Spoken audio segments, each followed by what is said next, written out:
Hey guys, what's going on? Excoundrel here. I hope you're all having a lovely day. I'm still not feeling 100%.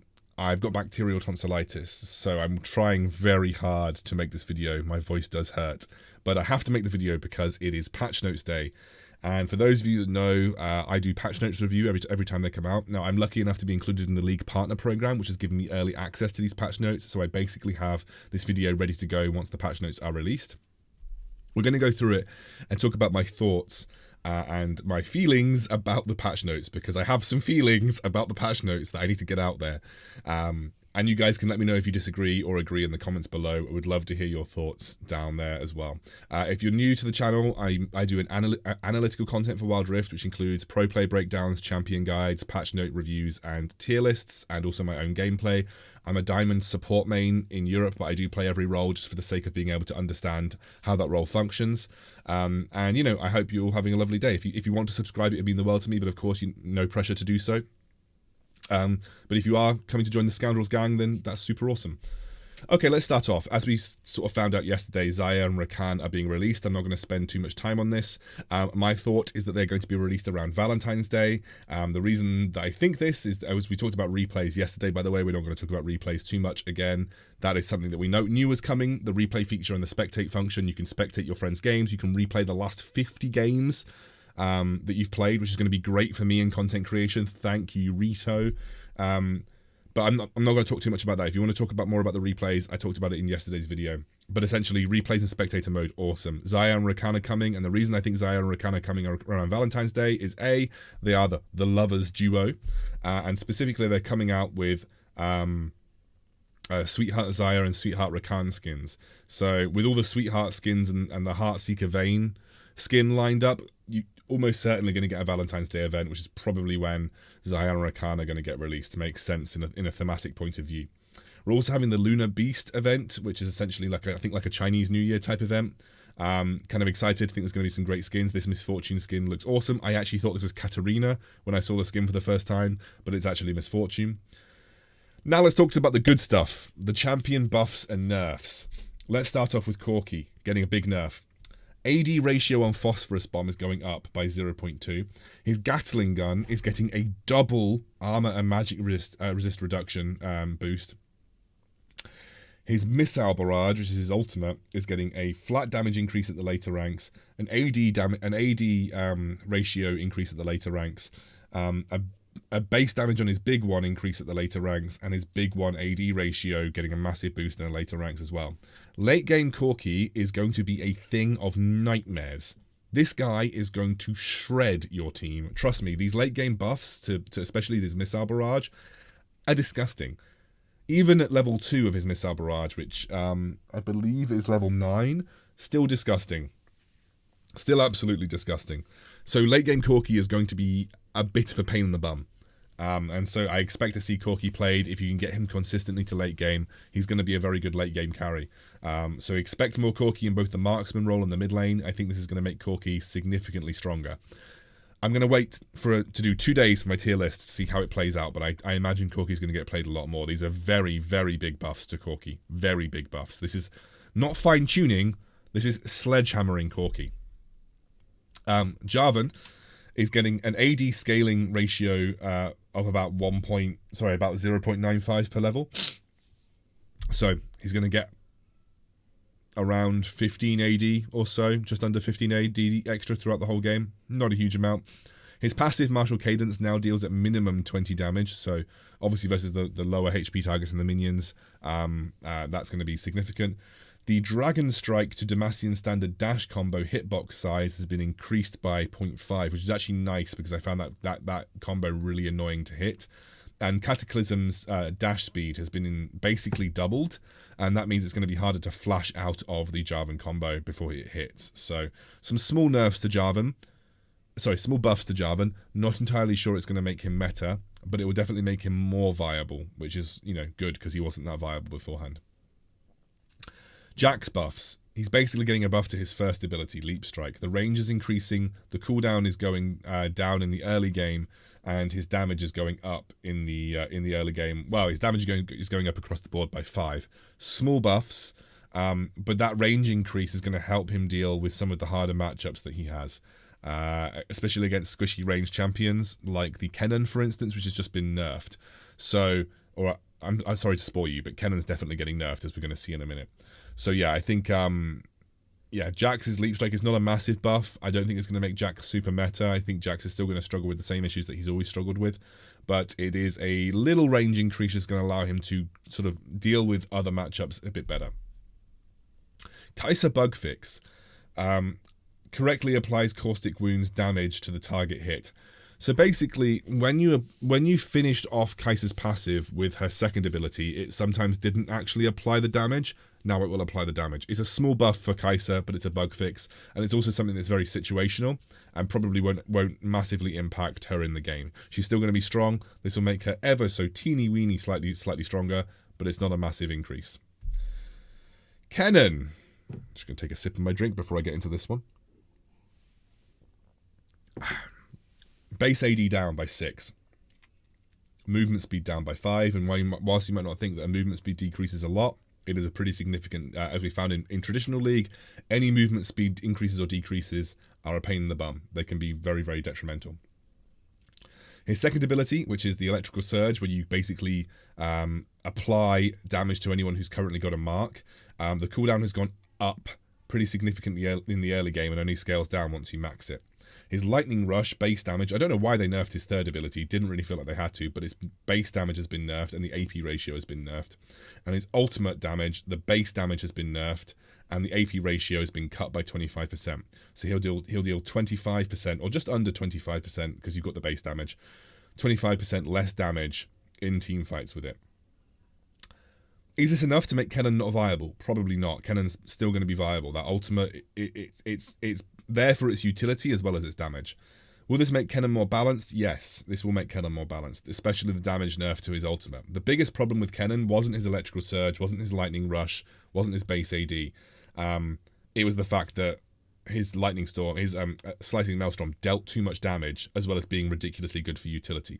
So this is going to help curtail his damage coming from Slicing Maelstrom.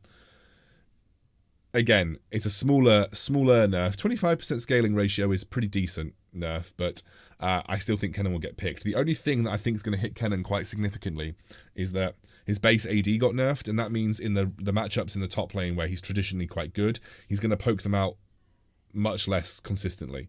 You know, it's basically over a 10% nerf to his base AD, so he's going to be much less effective in the laning phase, which is going to be an issue for Kennen. So we'll have to see. I still think Kennen will get played. I still think Kennen will be useful, but he's obviously not going to be as ridiculously strong.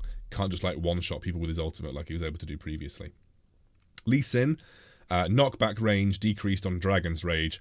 They did this primarily because they reduced his Sonic Wave range, and sometimes he was able to, when he kicked someone, he wasn't able to consistently land his Sonic Wave on them.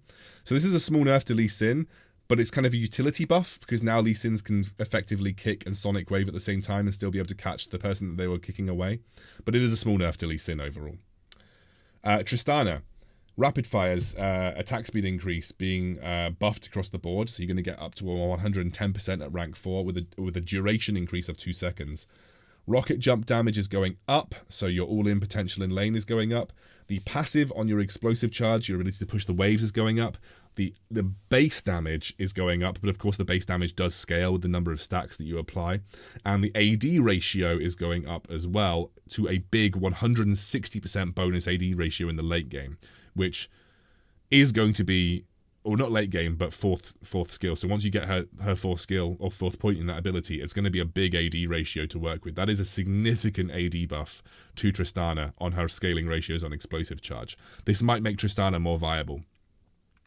We will have to see whether she can cope with the likes of Jinx Lulu, which wasn't touched this patch, or Kaisa, who got a bug fix which made her slightly better. These are some big buffs to Tristana. I do envision that she'll get played more. The question is whether it's viable to go all in with Tristana early on, and whether that AD ratio increase on her explosive charge is enough to make her viable later on into the game. I'm going to do some testing with her over the next few days and see where she lands. I think this is good enough to make her worth testing. She wasn't very good beforehand, but this is good enough to at least try her out in some ranked games. TF getting a buff. Blue card mana restoration is up, especially up on the 4th skill. You get 150 in the 4th point. The blue card AP ratio is going up by 0.3. The red card AP ratio is going up by 0.15. Blue card AP ratio going up is pretty significant, by the way, because that means that your single target damage when you're not looking to stun someone is going up quite a lot. Gold card stun duration is being increased across the board by 0.25 seconds. So Twisted Fate's utility is going up, his damage is going up, and also his mana restoration is going up. He was already a fringe good pick. He's probably going to be a solid good pick now, but he was already being played at high elos as a fringe good pick compared to some of the strong mid laners. Whether I think he's going to be better than the queen of mid lane Orianna, I don't know, but we'll have to see.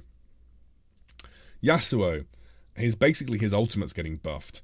Kind of like buffed and nerfed, but mostly buffed. Damage is going up in the late game by 100. The animation time is being decreased, but then the knock-up duration is also being decreased. So it is a buff to his damage, but it's also a nerf to the amount of time that he keeps someone locked in the air.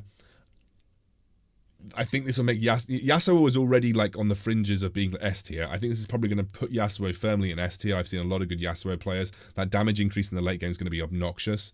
But the knock-up, we'll have to see if the knock-up duration actually has an impact on how long he keeps people locked up for in a single ability. But essentially, he's going to deal his damage quicker, and he's going to be able to stick to you after his ultimate more quickly as well. So you could argue that even the knock-up duration is actually not even a nerf. You could actually argue that it's kind of a buff because he deals his damage more quickly now. So it's kind of it swings and roundabouts. Do you know what? I'd probably say that it's a buff overall.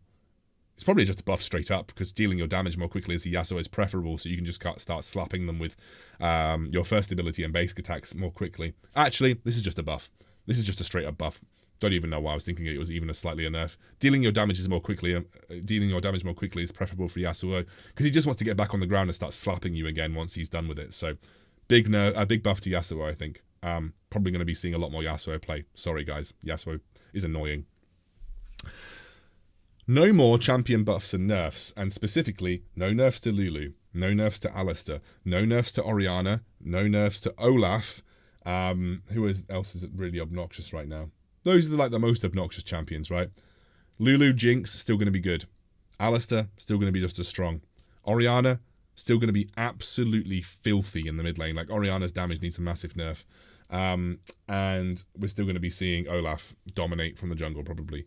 So I'm a little bit upset that we didn't get nerfs to those champions. I felt like Olaf was a problem.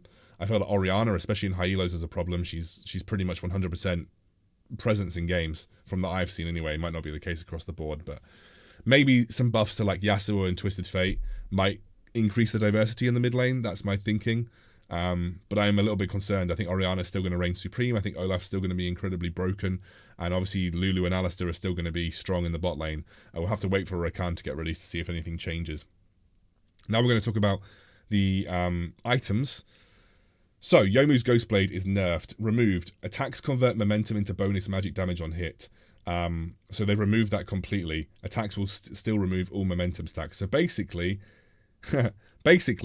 you just get movement speed from Youmuu's Ghostblade now. This, in my opinion, makes the item kind of crap. And this is an indirect nerf to people like Zed, Misfortune, anybody that planned to use Youmuu's Ghostblade. Jhin is going to get a solid nerf from this. Lee Sin. Anybody that used Youmuu's Ghostblade to spike as a first item is going to be sorely upset when they see that the magic damage has been removed, because now you just get the movement speed. We are reworking the momentum passive to only stack movement speed as a baseline instead of also converting it into magic damage. However, they didn't want this to ruin Deadman's plate, so essentially attacks deal magic damage equal to momentum stacks removed. So melee stacks now expend that momentum stacks are also slow by 50%. So basically, Deadman's plate now gets the magic damage on hit. Youmuu's Ghostblade doesn't. Youmuu's Ghostblade just gives you movement speed now. So, bit of a yikes for Youmuu's Ghostblade. It's not going to be a great item anymore.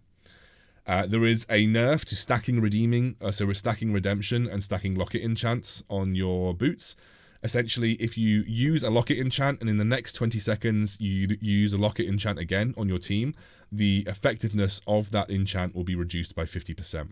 So you can really only feasibly use one Locket enchant per team fight now, which means that the support should really be the only one going for the Locket enchant. You could combo that with a redemption on someone, but really only one person should be going for the Locket enchant on your team now, otherwise you're going to reduce the effectiveness of that enchant massively so. Okay, let's talk about some of the ping displays. Also, no nerf to Liandry's, by the way. Liandry's is a really dumb item. It needs a nerf, I think. But no nerf to Liandry's, which is the only item that I thought was massively problematic. But no nerf to Liandry's does upset me. Ping is... So you can now see your exact latency in game, which is great. By popular demand, added the ability to choose the order in which enemies appear when using portrait lock. So there's some portrait lock customization coming through. Some changes to in-game chat. They've been added an indicator around summon a spell button showing exactly how long spell casts last, like Barrier and Ghost. Added a visual indicator to reduce gold from to indicate reduced gold from minions if using the Smite Summoner spell. Okay, some other big changes here. Basically, the Baron empowered minions, often when you left them, they would stay empowered for 10 seconds. They now only stay empowered for 5 seconds, which was annoying because you always felt like someone was still next to the minions, so you never wanted to go up and attack them. And also, they would just be able to continuously destroy your minion waves, being empowered for a further 10 seconds when no one was near them. So they're reducing that to 5 seconds, which is a good change, I think. Rift Scuttlers now changed. They spawn on either side at the start of the game. And then one scuttler on either side is spawned randomly thereafter. So only one Rift Scuttler will be available, and it will be spawned randomly on either the Dragon side or the Baron side after the two of them are spawned at the start of the game. Increase the amount of blue motes that you get from your weekly chests. So you're going to get 100 extra pretty much across the board, except for your last chest, you're going to get 225 extra. So it's an increase of 425 blue motes a week. And the only change is that it's going to be slightly harder to get your week 3, your chest 3. You're going to have to spend more time finishing challenges or finishing dailies. You can add the ability to gift recalls, baubles, and emotes. Fix the bug where reaching account level 10 would remove the suggested activities menu. Chests now prioritize granting unowned content first, and if all potential content is owned, Poro coins will be granted instead. This fixes an issue where chests could not be used if all potential content was owned. So basically, if you're using a chest, you're going to get something that you don't already own, which is a good change. Champions earned from leveling up have been removed as potential drops from chests. So you can no longer... Essentially, you're allowed to use a chest when you get into the game now, because a lot of people would use chests and find that they were given a champion that they were going to get from leveling up naturally. So they've done that. So if you're a new player, feel free to just go and use your chests now before level 10 for sure. Adjusted the login flow to ensure that important login pop-up messaging like server status will not be skipped when using an automatic login. Refreshed tutorials with more information about lane indicators. Removed hardware and device permission requests from first login to a first time a feature is used. For instance, instead of requesting access to save media on first login, Wild Rift now access it for the first time when trying to save media, like when sharing an end screen on social media. Okay, so those are the major changes. My thoughts on this, as I said, I think Olaf, Alistair, Lulu, and Orianna deserved nerfs, but they didn't get any. And I think Liandry's probably deserved a nerf. I think Youmu's got gutted. I think Corki's going to be obscenely strong in the late game. I think he's going to get played a lot more. I think Tristana could be good, needs some testing. And I think this Yasuo buff will be quite obnoxious for people who don't like playing against Yasuo. Do I think it's a good patch? Yeah, I think there's some solid changes here. I do think, personally, feel like they missed the mark on a lot of what I felt were the high elo obnoxious champions, but again, I have to realize that they're not balancing just purely for high elo. And things like Orianna can be hard to play at low levels, so therefore, she might not need a nerf at that stage, and obviously we're not balancing for diamond players only, we're balancing for across the board. Do think Liandry's needed a nerf though, but hey, is what it is. I'm interested to see if Youmu's is even a solid pick anymore. I'm not sure it will be. I think that the magic bonus damage on hit was such a big deal for people like Zed especially. But it still gives you the movement speed, which is important for roaming, so we might still see people pick it up. But I feel like this is a big gut to part of the important part of the Youmu's kit. But hey, it's what it is. Tell me what you guys think in the description below.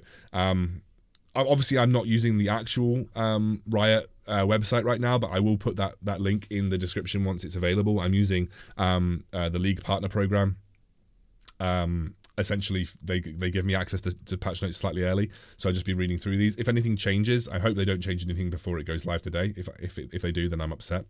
But yeah, tell me what you guys think in the description below. It'd be interesting to hear. I'll see you guys soon.